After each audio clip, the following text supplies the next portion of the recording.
السلام عليكم ورحمة الله وبركاته. إن الحمد لله نحمده ونستعينه ونستغفره ونعوذ بالله من شرور أنفسنا ومن سيئات أعمالنا. من يهده الله فلا مضل له ومن يضلل فلا هادي له. أشهد أن لا إله إلا الله وحده لا شريك له وأشهد أن محمدًا عبده ورسوله. يا أيها الذين آمنوا اتقوا الله حق تقاته ولا تموتن إلا وأنتم مسلمون. يا أيها الناس اتقوا ربكم الذي خلقكم من نفس واحدة وخلق منها زوجها وبث منهما رجالا كثيرا ونساء. واتقوا الله الذي تساءلون به والأرحام إن الله كان عليكم رقيبا. يا أيها الذين آمنوا اتقوا الله وقولوا قولا سديدا يصلح لكم أعمالكم ويغفر لكم ذنوبكم ومن يطع الله ورسوله فقد فاز فوزا عظيما. أما بعد، فإن أحسن الكلام كلام الله وخير الهدى هدى محمد صلى الله عليه وسلم وشر الأمور محدثاتها فإن كل محدثة بدعة وكل بدعة ضلالة وكل ضلالة في النار. Ikhwani wa akhwati fid din, azakumullah.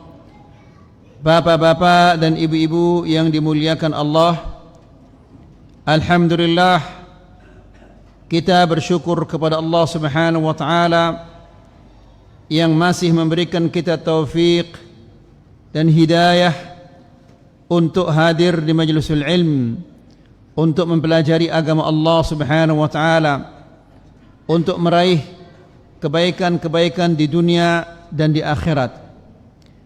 Semoga Allah Subhanahu wa taala terus-menerus memberikan kita taufik untuk hadir di majlisul ilm, menuntut al-ilmu syar'i yang bersumber dari Al-Quran dan sunnah Rasulullah sallallahu alaihi wasallam. Ikhwani fid din, a'azzakumullah.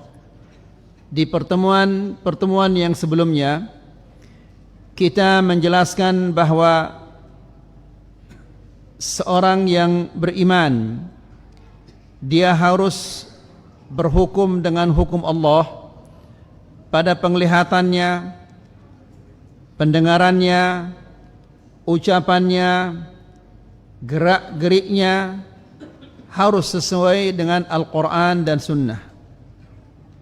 Harus dia menegakkan Al-Quran dan Sunnah di tengah-tengah keluarganya, di tempat ia bekerja, dimanapun ia berada, dia harus menegakkan Al-Quran dan Sunnah. Kemudian kita menjelaskan juga yang terakhir adalah agar kita bisa menerapkan Al-Quran dan Sunnah dalam kehidupan kita sehari-hari, maka ini dibutuhkan tamhis, membersihkan dan tahqiq, meneliti, mempelajari mana di antara hadis-hadis Nabi yang sahih dan mana yang dhaif dan mana yang lemah, mana penafsiran yang benar yang bersumber dari Rasulullah sallallahu alaihi wasallam dan sahabat-sahabatnya. Itu harus dibersihkan dari hadis-hadis yang lemah, yang palsu dan yang lain-lainnya. Sekarang kita memasuki ajaban liman yaskharu minat tahqiq wat tamhis. Sungguh mengherankan orang-orang yang mencela tahqiq, mempelajari, meneliti mana di antara hadis-hadis yang sahih, mana yang lemah mana yang palsu. Kenapa mereka tidak menginginkan hal ini ayol ikhwah? Karena banyak orang-orang yang mendapatkan keuntungan yang besar dari tersebarnya, merajalelanya hadis-hadis yang palsu, hadis-hadis yang lemah. Mereka mendapatkan keuntungan yang besar. Ya, hadis tentang kuburan, hadis tentang aqiq dan yang lain-lainnya. Ya, banyak bid'ah-bid'ah merajalela gara-gara hadis yang lemah dan hadis-hadis yang palsu. Maka apabila kita menjelaskan bahwa ini adalah hadis yang hadis yang lemah, ini adalah hadis yang palsu, ada sekelompok orang yang akan marah. Karena dengan demikian keuntungan mereka akan berkurang, sehingga mereka mencela, mengkritik, tidak senang apabila kita menyatakan hadis ini adalah hadis yang lemah, hadis ini adalah hadis yang palsu, hadis ini adalah hadis yang bohong. Ikhwani fi din azzakumullah. Kata Syekh, wal ajabu kullu al ajab min qaumin yaskharuna mimman yahtam aw yad'u ila manhaj at-tamhis wa at-tahqiq wa at-tasfiyah. Sungguh mengherankan orang-orang yang mencela, mengkritik, tidak senang. Jadi lihat ikhwani fi din azzakumullah, sekian tahun bahkan mungkin puluhan tahun banyak kaum muslimin dibohongi. Ya, dengan kesaktian ini, kalau mengamalkan hadis ini bisa begini jadinya, kalau mengamalkan hadis ini bisa mendapatkan pahala yang sangat fantastis dan yang lain-lainnya. Kalau ikut kelompok kami, ngeroknya pun pahala. Ya, bagaimana orang tidak tergiur? Ya. Jadi akhwani fiddin azakumullah, bertahun-tahun sebagian kaum muslimin dibohongi seperti itu dengan hadis-hadis yang lemah, hadis-hadis yang palsu. Jadi apabila kita menyebarkan, menyampaikan, menjelaskan bahwa hadis itu adalah hadis yang lemah, wajar mereka akan marah. Ya, di antara mereka isi dapurnya akan berkurang, kantongnya akan menipis dan yang lain-lainnya. Jadi kata Syekh, sungguh mengherankan dari orang-orang yang yaskhar, mengejek, mengolok orang-orang yang memberikan perhatian, mengajak kaum muslimin untuk mengamalkan hadis yang sahih, untuk meneliti, mempelajari hadis-hadis yang sahih. Jangan sampai kita beribadah kepada Allah Subhanahu wa taala dengan hadis-hadis yang lemah dan hadis-hadis yang palsu. Hadhihi al-umur fi za'mihi tu'iqu 'anil 'amal.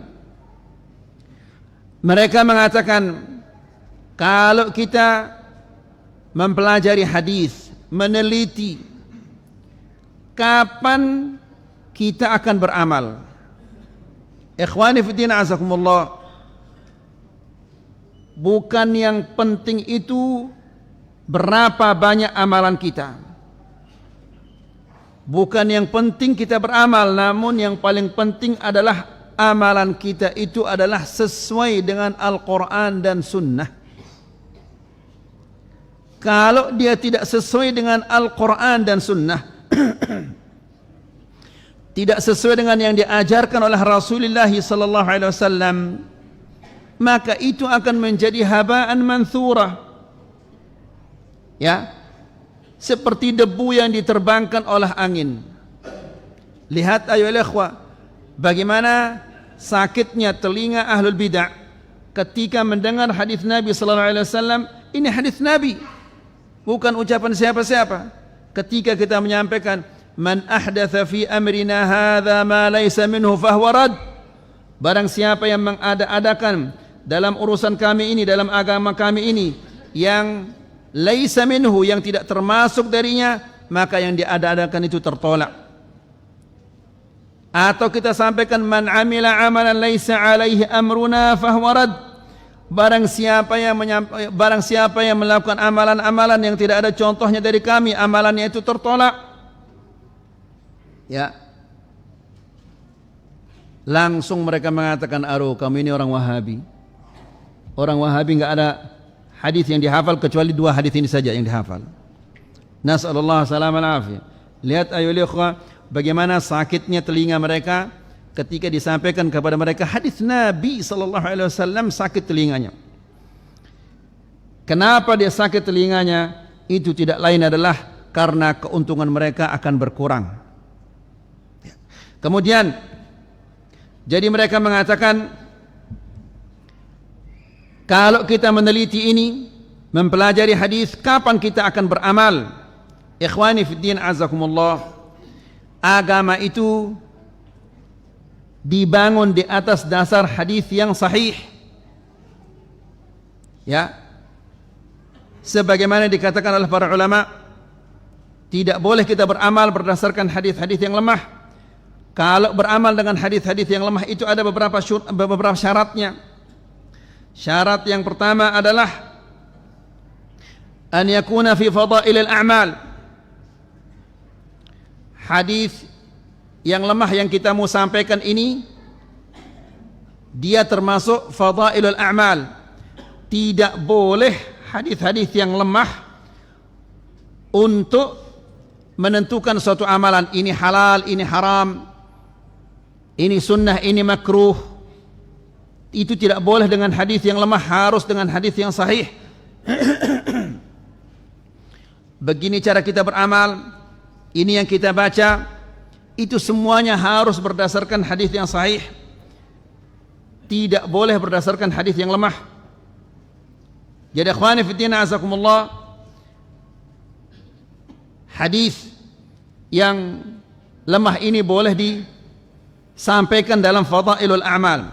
Kemudian ikhwani fiddin azakumullah, yang kedua, an yakuna mundarijan tahta aslin sahih. Hadis yang lemah yang kita akan sampaikan ini, dia punya dasar yang sahih. Contohnya misalnya salat malam, kita semua mengetahui tentang keutamaan salat malam. Ya. Nah, menyampaikan hadis yang lemah untuk menyemangati orang boleh namun dia sudah punya dasar yang sahih. Salat malam kan kita semua mengetahui bagaimana besar keutamaan salat malam. Lalu seandainya ada hadis yang lemah yang kita sampaikan, maka tidak apa-apa karena dia sudah punya dasar yang sahih. Faham maksudnya ya ikhwah? Kemudian ikhwani fiddin azakumullah, yang ketiga, alla yakuna syadidud dha'f. Jangan hadisnya itu terlalu lemah. Namun sekarang hadis palsu pun disampaikan. Kan seringkali kita mendengar orang mengatakan utlubul ilma wala fis Sin. Tuntutlah ilmu sampai ke negeri Cina. An-nadhafatu minal iman. Ya, semua ini hadis tidak ada asal usulnya dari Nabi sallallahu alaihi wasallam. Ya, atau yang sering sekali kita dengarkan di setiap maulid, man 'azzama maulidi aw man anfaqa dirhaman fi maulidi kana kaman anfaqa mithla Uhudin dhahaba. Barang siapa yang menginfakkan 1 dirham dalam maulidku, maka seolah-olah dia menginfakkan seperti gunung Uhud mas. Ikhwani fiddin azakumullah, hadis-hadis yang seperti ini tidak boleh diriwayatkan karena hadis ini adalah syadidud dha'f, bahkan dia bisa menjadi palsu. Jadi boleh kita meriwayatkan dalam fadailul a'mal, namun dia tidak terlalu lemah. Nah, sekarang apakah antum tahu dia lemah atau terlalu lemah? Tidak tahu, maka lebih baik jangan diriwayatkan. Kalau kita tidak tahu derajat kelemahannya, kita menganggapnya dia lemah padahal dia adalah sangat lemah, atau bisa jadi dia palsu lalu kita riwayatkan, maka dengan demikian kita berdusta atas Nabi sallallahu alaihi wasallam.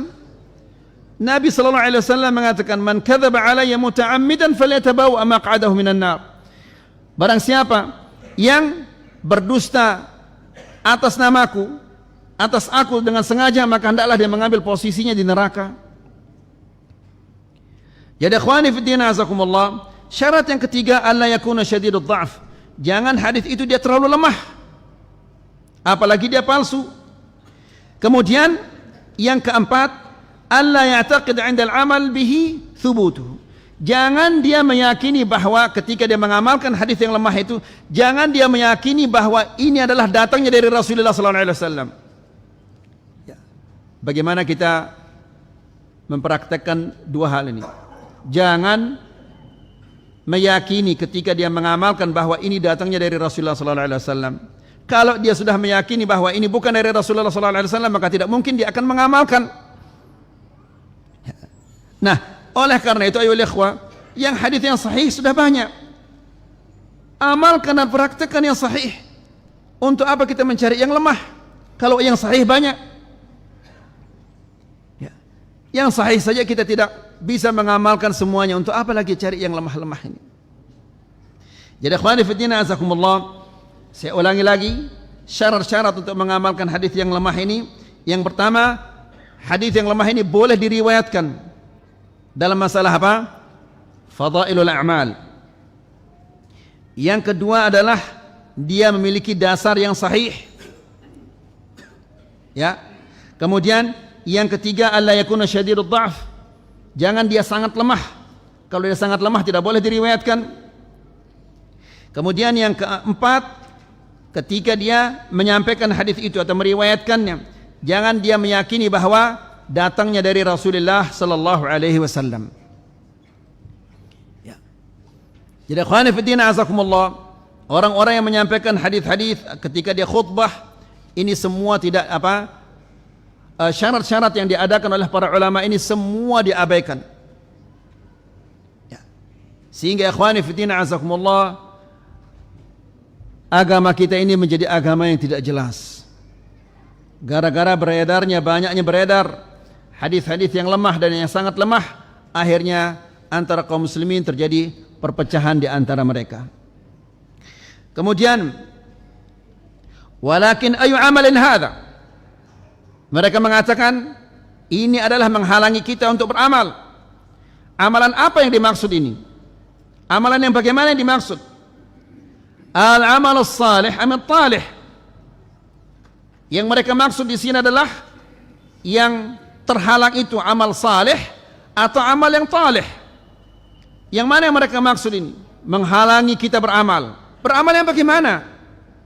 Amalan yang ada contohnya dari Rasulullah SAW, atau amalan-amalan yang dibuat-buat oleh kiainya, ustadznya, atau tuan gurunya, atau yang lain-lainnya. In kana yuridu al-amal as-salih wa la yajuzu iradatu siwah, jika yang dimaksud adalah ini menghalangi kita untuk mengamalkan amal-amal yang saleh, fama huwa hadzal amal salih? Amal saleh yang mana yang kita halangi itu? Amal saleh yang mana yang terhalang? Wa kaifa yakunu al-amalu salihan? Dan bagaimana amal itu menjadi amal saleh? Ya. Apakah semau kita anggap bagus lalu kita kerjakan ini amal saleh? Tidak begitu. Jadi ikhwani fillah azakumullah, kalau memang setiap yang bagus itu bisa kita katakan amal saleh, kenapa kita tidak salat maghrib 4 rakaat, salat isya 6 rakaat? Ya, kan semakin bertambah rakaatnya, kan semakin bertambah apa? Zikirnya, bacaan-bacaannya. Ya. Pasti mereka akan mengatakan ini sudah ditentukan oleh Allah Subhanahu wa taala. Begitu juga zikir sudah ditentukan oleh Allah. Gerak-gerik di dalam salat sudah ditentukan oleh Allah Subhanahu wa taala. Diajarkan kita oleh Rasulullah sallallahu alaihi wasallam. Ya.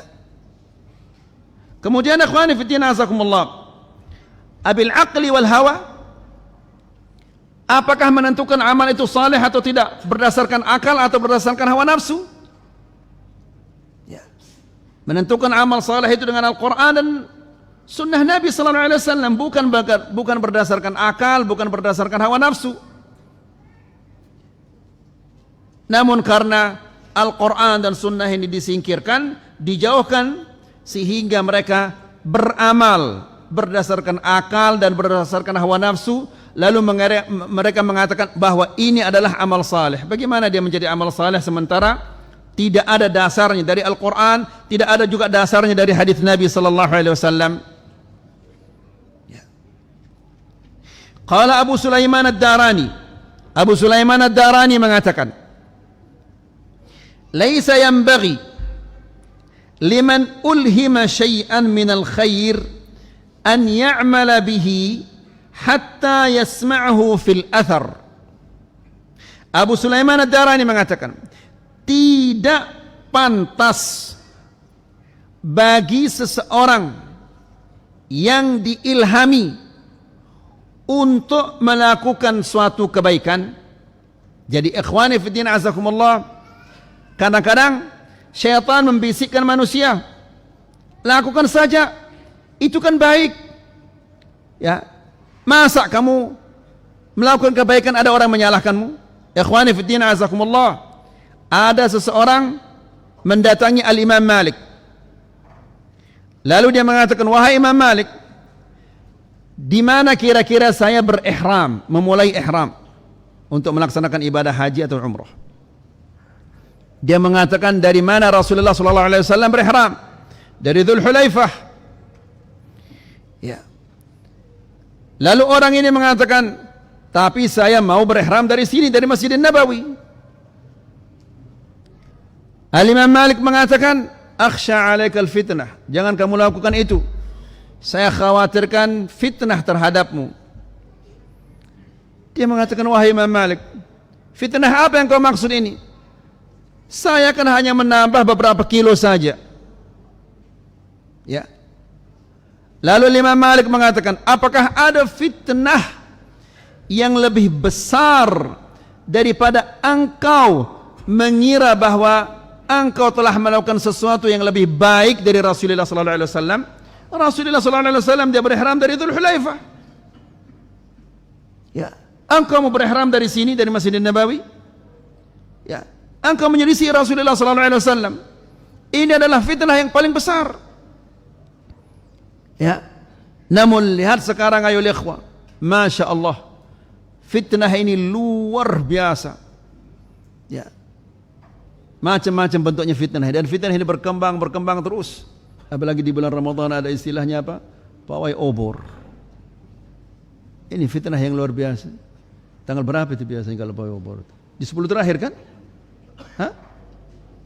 Di 10 terakhir kan ada biasa pawai obor atau apa namanya itu? Hah? Iya. Tanggal berapa itu? 27. Subhanallah, musibah ini. Ya. Malam Lailatul Qadar. Di 10 terakhir Nabi sallallahu alaihi wasallam ya memperbanyak amal ibadahnya, menambah amal ibadahnya sebagaimana dikatakan oleh Aisyah radhiyallahu taala anha. Ya. Apabila 10 hari terakhir masuk, syaddal mi'zar, dia ikat sarungnya. Maksudnya dia akan melakukan amalan-amalan yang berat, yang banyak beribadah. Wa aiqadha ahlah, dan membangunkan keluarganya untuk beribadah kepada Allah. Namun subhanallah, bawa ini apa namanya ini? Obor-obor. Obor-obor. Apa namanya? Iya. Hah? Iya, dilejojo. Enggak tahu hikmahnya apa itu. Masa dia akan mendapatkan keutamaan Lailatul Qadar di jalan-jalan? Yang mendapatkan Lailatul Qadar orang yang duduk di masjid, imma salat, baca Quran atau zikir. Nas'alullah salamah al-afiyah. Ya. Jadi Al-Imam Abu Sulaiman ad-Darani mengatakan, tidak pantas bagi seseorang ya yang diilhami untuk melakukan suatu kebaikan, lalu ia lakukan, ia tidak boleh melakukannya sampai ia mendengar ada dalilnya atau tidak. Meskipun pikiran kita, akal kita mengatakan ini bagus, tidak boleh kita langsung kerjakan. Ya, harus kita cari dulu, ada enggak dalilnya dari Al-Quran dan Sunnah. Fa idza sami'ahu fil athari 'amila bihi. Apabila dia mendengar, mendapatkan ada dalilnya, maka silahkan diamalkan. Wa hamidallaha hatta wafaqa ma fi qalbihi, dan hendaklah dia bersyukur kepada Allah Subhanahu wa taala ya, yang memberinya taufik mengilhaminya untuk melakukan suatu kebaikan. Jadi tidak boleh kita melakukan suatu amalan sampai kita mengetahui dalilnya. Kalau dulu kita tidak boleh bertanya. Kalau kita tanya mana dalilnya, aruh kamu noa, sehingga nggak ada orang berani bertanya. Ya, mereka lalu mengamalkan terus berpuluhan tahun mereka mengamalkan, sehingga bid'ah itu sudah menjadi seperti apa? Pohon bage, pohon asam yang begitu besar. Ya, kalau sudah seperti itu besarnya, antum bawa linggis yang paling kuat pun polak dia. Ya, la ilaha illallah. Di zaman Rasulullah SAW, apabila ada orang melakukan bid'ah, langsung dicabut dia. Namun sekarang bid'ah ini sudah begitu besar, susah kita melawannya. Kemudian, walaqad warada dzikrul amal as-salih fi kitabillah subhanahu fi mawatin katsirah.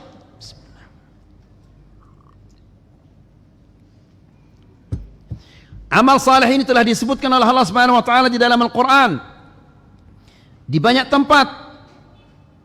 Di antaranya adalah faman kana yarju liqa'a rabbih falyamal 'amalan salihan wa la yusyrik bi'ibadati rabbih ahada. Yang artinya, barang siapa yang mengharapkan perjumpaan dengan Allah, ikhwani fiddin azakumullah, bertemu dengan Allah merupakan anugerah Allah subhanahu wa ta'ala yang paling besar. Allah subhanahu wa ta'ala berfirman di dalam Al-Quran, lilladzina ahsanul husna wa ziyadah. Bagi orang-orang yang melakukan kebaikan-kebaikan, bagi mereka kebaikan. Yang melakukan kebaikan di dunia, dia akan mendapatkan kebaikan di akhirat. Wa ziyadah, ada tambahannya.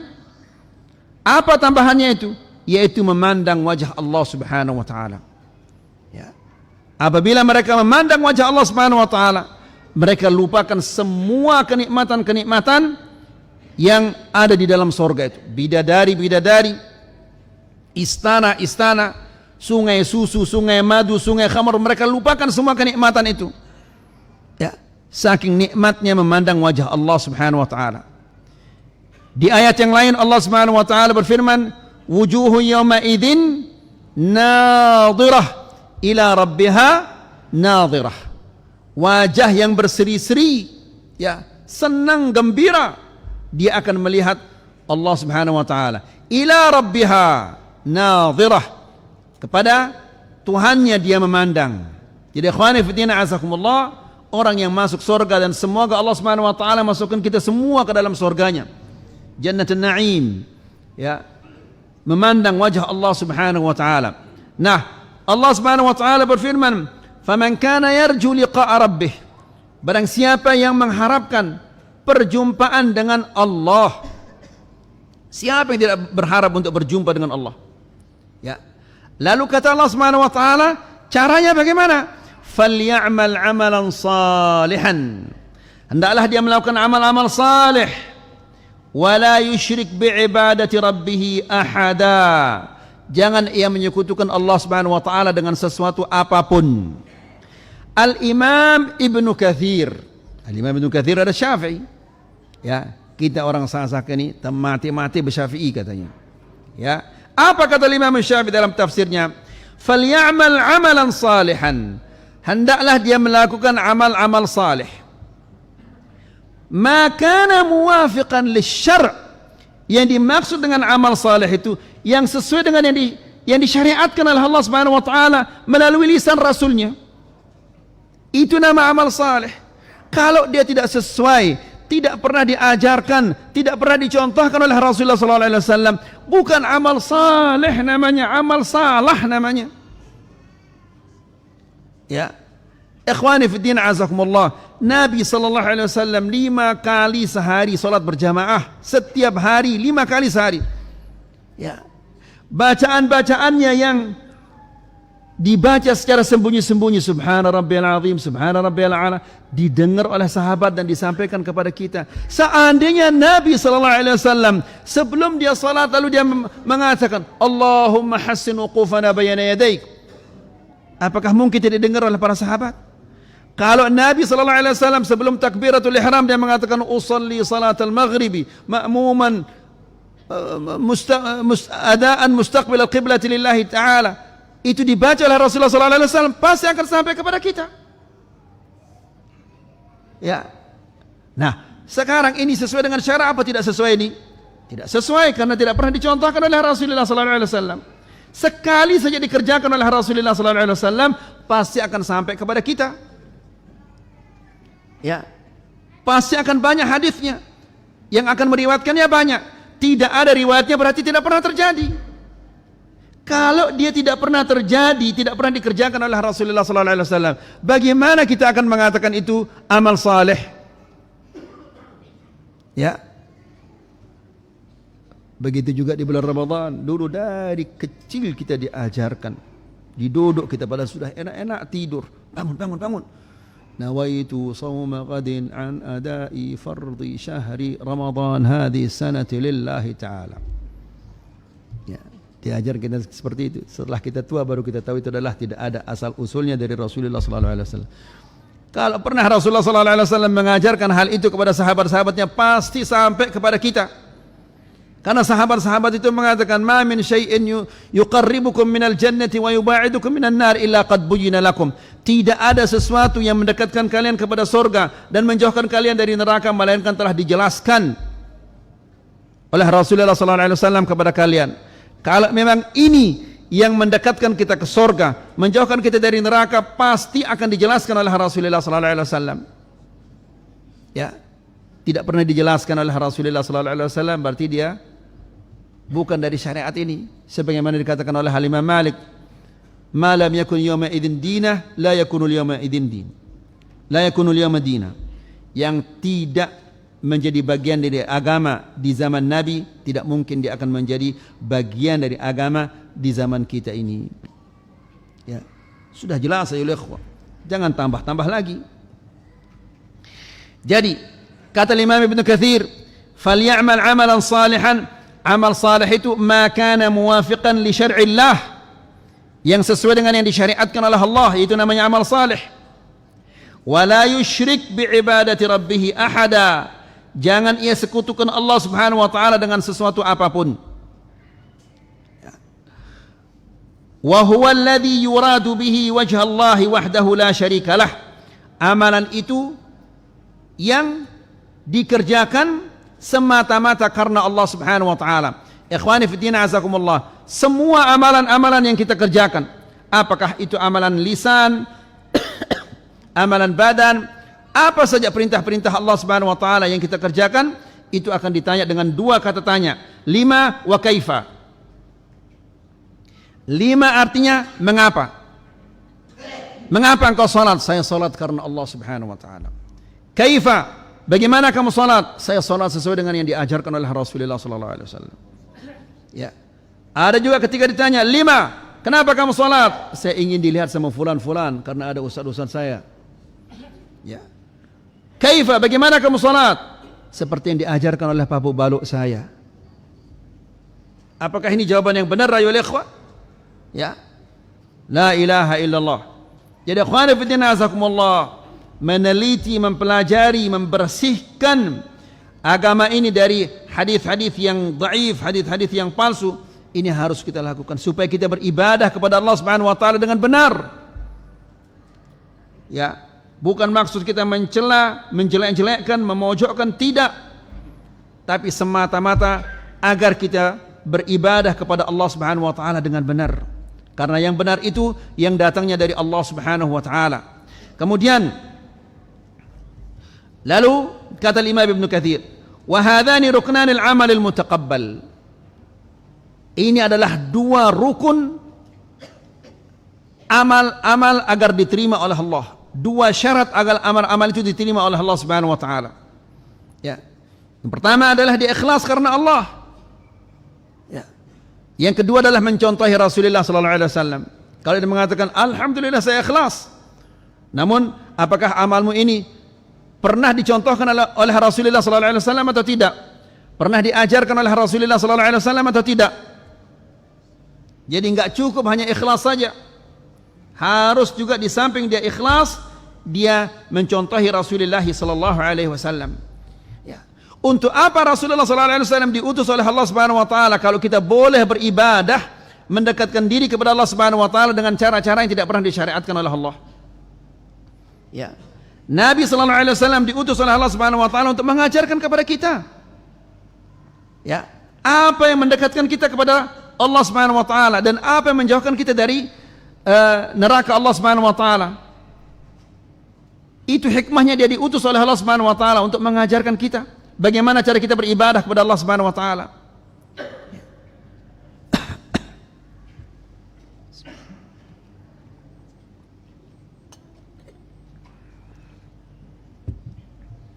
La budda an yakuna khalisan lillah. Amal ibadah itu dia harus ikhlas karena Allah. Sawaban, dan harus dia benar ala syariati Rasulullah sallallahu alaihi wasallam. Benar sesuai dengan syariat Rasulullah sallallahu alaihi wasallam. Ya. Jadi ikhwani fi din azakumullah, sedikit pun tidak boleh kita menyimpang dari yang digariskan oleh Rasulullah sallallahu alaihi wasallam. Kalau kita keluar dari garisnya Rasulullah sallallahu alaihi wasallam, pasti kita akan apa?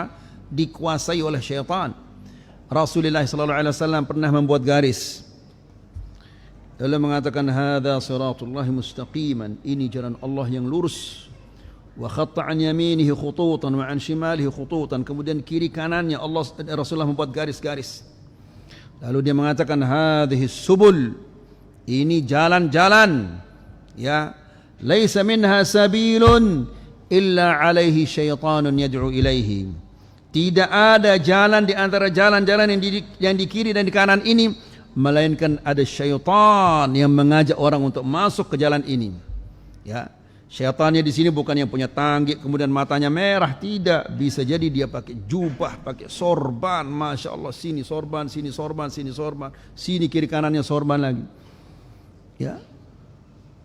Tapi Nabi sallallahu alaihi wasallam mengatakan laisa minha sabilun illa alaihi syaitanun yad'u ilaihi. Tidak ada jalan di antara jalan-jalan yang di kiri di kanan ini melainkan ada syaitan, orang-orang yang mengajak untuk berjalan di jalan ini. Jadi ikhwani fi din azakumullah, apabila kita keluar dari garis yang ditentukan yang sudah digariskan oleh Rasulullah sallallahu alaihi wasallam, pasti kita akan masuk ke jalan-jalan yang di kiri dan di kanan ini. Jalan-jalan yang ada syaitannya. Habis. Wa sallallahu ala nabiyyina Muhammad walhamdulillahi rabbil alamin. Habis. Lagi sedikit.